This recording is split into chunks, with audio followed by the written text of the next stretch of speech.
And welcome back to another episode of 5115. I am 51, and my co-host Um, is 15.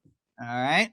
And you're getting the podcast perspective of right now. What's the currently hot topic is fantasy football. But as we progress, we're going to go into different topics, like we did before with the U.S. Open, and as we always do with our section on meatballs, which Of is course. very very controversial, but very watched segment. And also our segment, good news, bad news, this one is very interesting. So it's going to be sort of a time machine kind of thing. No, I'm doing this thing. Hi, Nana. Hi, Nonna. It's Philip Linsky. Hi. How is their favorite grandson? All right, we got to restart now. She's going to come back out. So I know this is annoying. I specifically told him, I don't know what they're doing. I told her not to put him back in. So like I said, we have our famous meatball section, but we also have the good news, bad news section. And this one is a time machine, not too far in the distant past. But the good news was the New York Giants drafted Odell Beckham Jr. Even greater news, he makes a one-handed catch against the Dallas Cowboys. Even greater news, they sign him to a new contract and say they won't trade him. And then the bad news is they trade him. Now, is it good news for Cleveland? Because look what's happened so far. Who got the better end of the deal? On Odell Beckham Jr.'s part, he definitely got the better deal. To be in New York right now, it's got to be healthy players. It has to be. You saw Galladay on the sideline screaming at Daniel Jones. Even playing in Detroit might be a step up from that. It's just not a good place to be. Like, I feel bad for Saquon. They're just wasting talent there, and thank God Beckham got out when he did. And so he's a great in Cleveland. He's been hurt, but you think Beckham got out, but don't you think there's kind of bad news in Cleveland because he doesn't play? He has been hurt a lot. I think it just adds some extra, like having his name on your team, like having Landry, who's I like him a lot. But then you add Beckham, and I think is Peoples Jones on that team? I think as well. But look at it in a fantasy perspective. People have been drafting Beckham, regardless of injury, or even this year, I knew he was taken higher than he should have been because people are like, oh, he's going to come back and he's going to be the old Odell. I don't know. I'm like, well, maybe the Giants knew something, even though you rarely, almost it's 99%, you don't give a guy a new contract and trade him. I mean, you just don't. Yeah, it's not smart, but again, it's the Giants. Guys like I think Gettleman's got to get out of there, and Judge could. I know it's only his second year, but it's not looking pretty for him. I was telling my partner in crime, I never seen, and I would always know that the cameras would cut away when the coach is cursing, and they put the camera on, he's just cursing all the time. Right. And Jones could be on his way out too. It's just not working. Something's got to give, and I think they had it like this year. I think they could have had it. They had guys healthy. Saquon was coming back. Galladay was a good addition, but they needed help with the offensive line, and they didn't work on it at all. But going back to OBJ, do you truly think without that catch on the Monday night game against the Cowboys, do you think OBJ is OBJ? Or do you think he's just Here's my question to you. An average receiver? Here's my question to you. I'll answer your question with a question. Okay. If Jeter doesn't make the diving catch into the stands, is he Jeter? Like, if you look at his stats, let's look at his stats without winning the World Series that he's won. Just look at his stats. If he was on the Kansas City Royals, would he be going in the Hall of Fame? I've said it for a while. for the past like year or so, now that I'm starting to kind of look into that stuff more, his stats are average, even below average fielding wise. Hitting wise, people say it all the time, he's come up and he's remembered for big moments. Right. But they're even bigger in New York. That's the problem. That's true. That's true. They're just on a higher scale. And wasn't his 3,000th hit a home run? That might have been A-Rod. No, well, A-Rod hits home runs because he's on steroids. I'm not sure if it was. I mean, you remember, his walk-off. Maybe the caller, when the caller calls in later, they can find that out for us. But you had an interesting segment today about the rookies. Yeah. And how they fare, and how their production versus their average draft per pick, right? So the kid from Alabama, the Heisman winner, everybody's like, yeah, that's good, there's value, you did this, you did that. And then there's other picks that people are like, what is wrong? Again, the guy that the Giants picked, me and you have more receiving yards than the first round draft pick that the Giants took. He has -2 receiving yards. He's averaging -1 per game, which I know it's early, but taking that guy first round and he's negative yards. But it's also, it's not a good look. It's also, like we just said, it's the New York thing too, because New Yorkers don't have patience. Yeah, that's fair. And then of course, next week or today he could, get 3 for 100. But the thing, I think the Giants are just a very fragile team right now. Like when the guy dropped that pass for the touchdown, it was just a flashback to last year's game when I think it was the same guy dropped, the one that went off his fingertips against the Eagles. It just seems to not work for them time and time after, time and time again. And all right, here, before we move on to getting our caller, and we talk, if you have any more rookies, we can do it. Is Daniel Jones going to be known for, in New York, that great run where he tripped himself? Is he going to be the Bill Buckner of the New York Giants? Either that or the fact that he's 0-5 in prime time. I think that's like those two things are. That's not good in New York. You're no. 0-5 in prime time. And they go back to like what was that? Who was your other rookies you were talking about?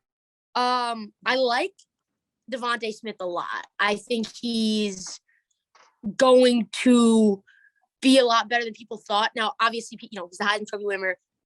He has high expectations, but he's small, which I think really, if there was some room for him to drop, it did affect it a little bit.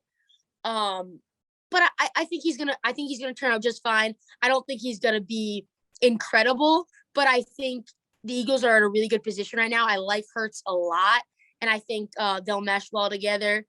I like Justin Jefferson. I think he had a bad preseason, but started to pick it up. Him and Burrow have a lot of chemistry. Mac Jones, I'm telling you, I like his attitude. I think his attitude makes him stick out and makes me just like his play even more. And, he's not afraid to call himself out, maybe even a little too hard on himself, which isn't great. And then the last rookie that I wanted to talk about was Zach Wilson. And we're going to see those two guys go against each other today. Looked very shaky. He looked like a rookie should look. Nervous, but started to pick it up as the game went on. As the drives go on, you start to get a little more confident. You start to read the defense a little bit more and say, okay, this is the NFL. This is what I have to look for and stuff like that. Let me say, I'll take you back in time, okay? This is just a little before your time. And this is what could happen. In the draft with Ryan Leaf and Peyton Manning. In the first preseason game, Ryan Leaf beat him pretty badly. And then everybody was like, oh, this is it. This is the Chargers got the right pick. The Colts messed it up. Jets are going to be amped today.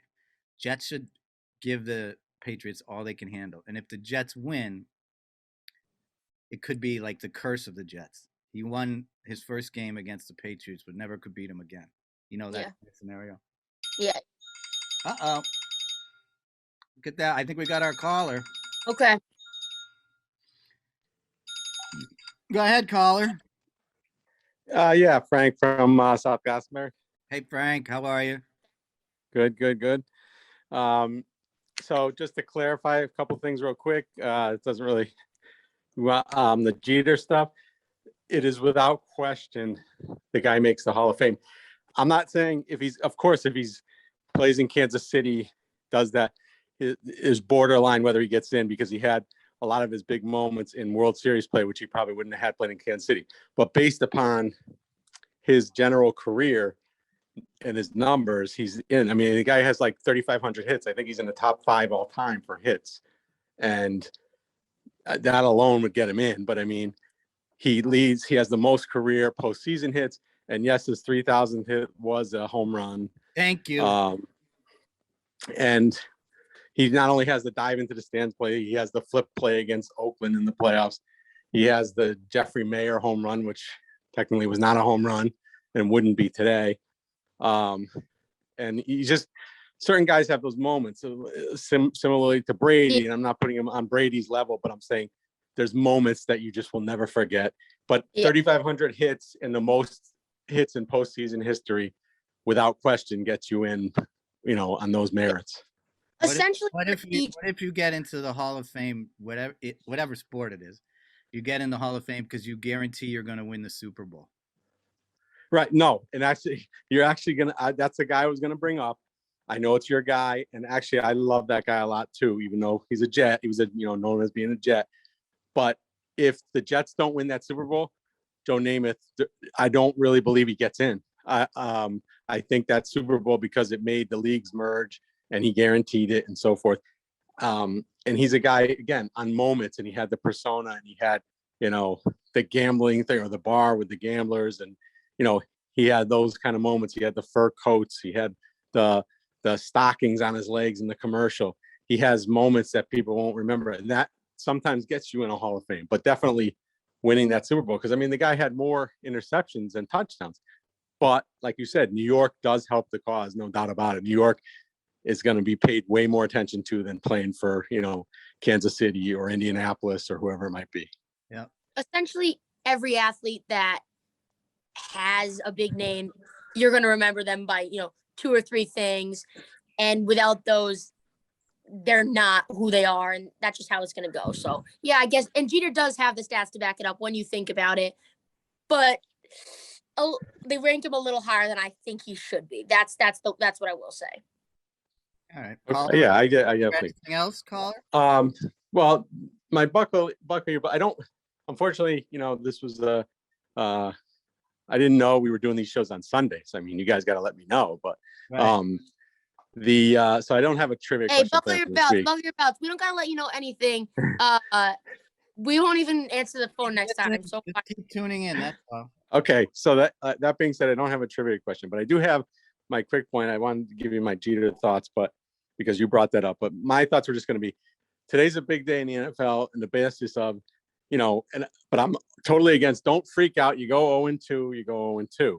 Now, do the stats back up that if you go 0-2, you're probably not making the playoffs, let alone winning a Super Bowl? Yes, you can. I don't have those right in front of me, but I guarantee you, from what I've read in the past, going 0-2, you're in a lot of trouble. Although 17 games may help you on that because it gets you an extra game. But I remember the Dallas Cowboys started 0-2 one year when I think Emmett Smith, and that immediately got Jerry to start paying Emmett. And so then the Cowboys went on and won the Super Bowl that year. I do think for a team, the Jet Patriot game is big today. I think those type of teams who, especially the Patriots, who a lot of people just, they spend a lot of money, they're going to go, 11-6 now and make the playoffs. If they start 0-2 with a rookie quarterback, it could go south. I mean, I still don't think,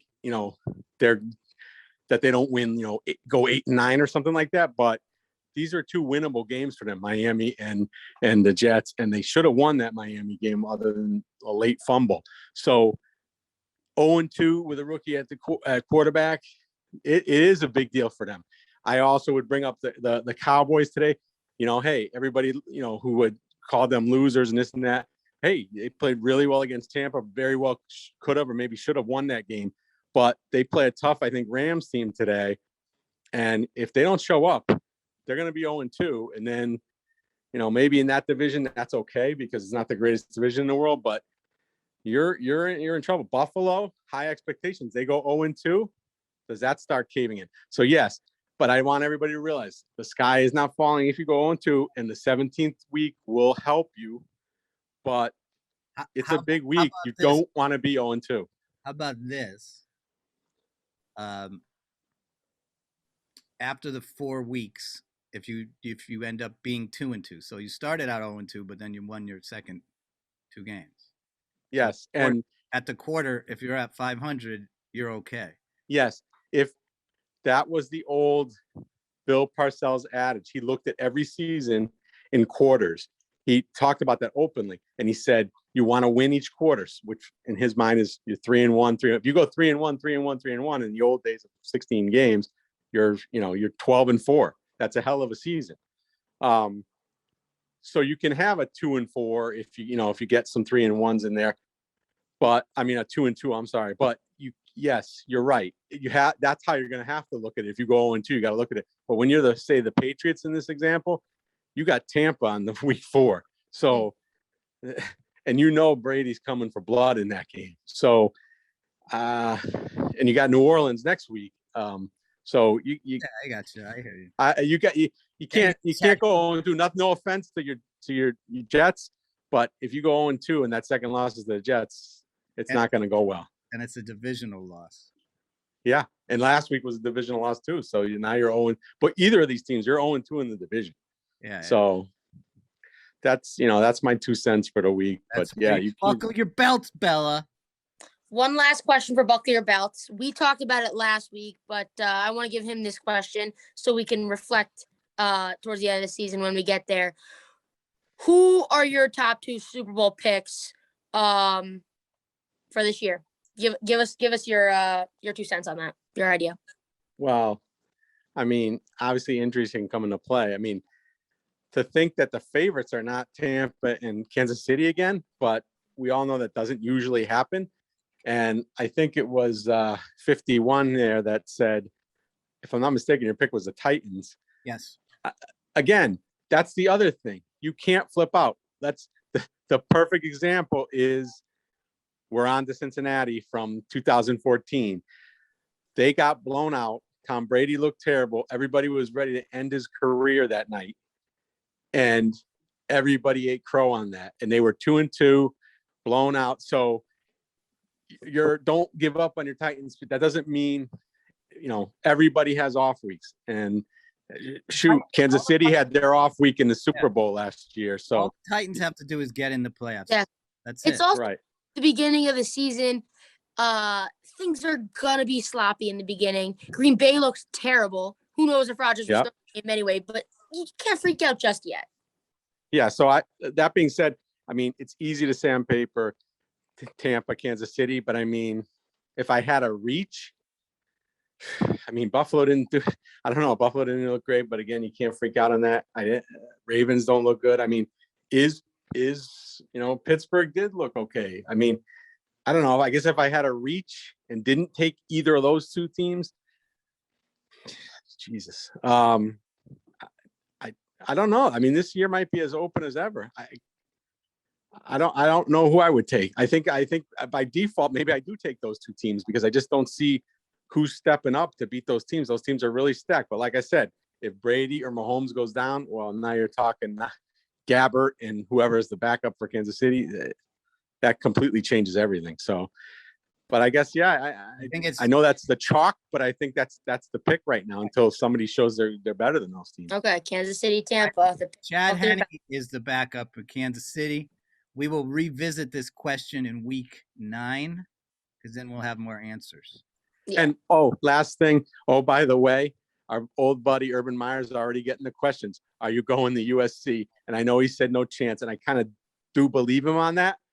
But if USC doesn't make a hire during the season and the off season comes and and he's sitting in Jacksonville at 2-15. Is he reconsidering going back to college at that point? Yeah. Would you put anything past that guy? No, but Nick Saban did it. Nick Saban. Exactly. Nick Some Saban. guys don't work. He's staying. Right. And USC is a hell of a, as Pete Carroll, that's a hell of a place if you win to live your life. It's a nice place to be. I mean, it's beautiful weather, beautiful, everything's really nice there, especially if you win. All right, guys. Thank you, Have a Colin. good week. It's time to get to our balls, our meatballs, I believe, right? One ball, everybody knows the rules. Today we have a new place. This, honestly, if it gets a bad review, could end their business when you think about it that way. I'm nervous for them because I like the place. I like the atmosphere. This one's called Tomato Joe's, okay? Now I'm going to have to eat this one. Oh, yeah. All right, let me grab this now. All right, so got a fork here. This place is called Tomato Joe's in Rocky Hill, Connecticut, South Carolina Highway. All right, let's go.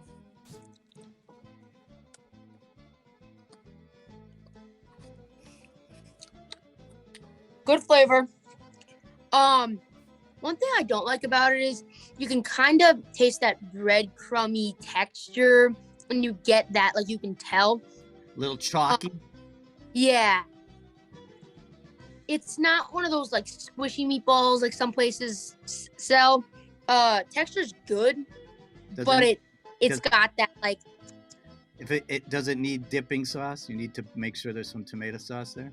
There is some on there, but I don't like a lot of sauce on my meatballs. That's not, I don't like them to be drenched like some people. I think today, one ball, everybody knows the rules. Tomato Joe, South State Highway. I'm going to give them 6-4. Not the best I've had. But would I want meatballs from here again? I think there's better options. 6-4 Tomato Joe's.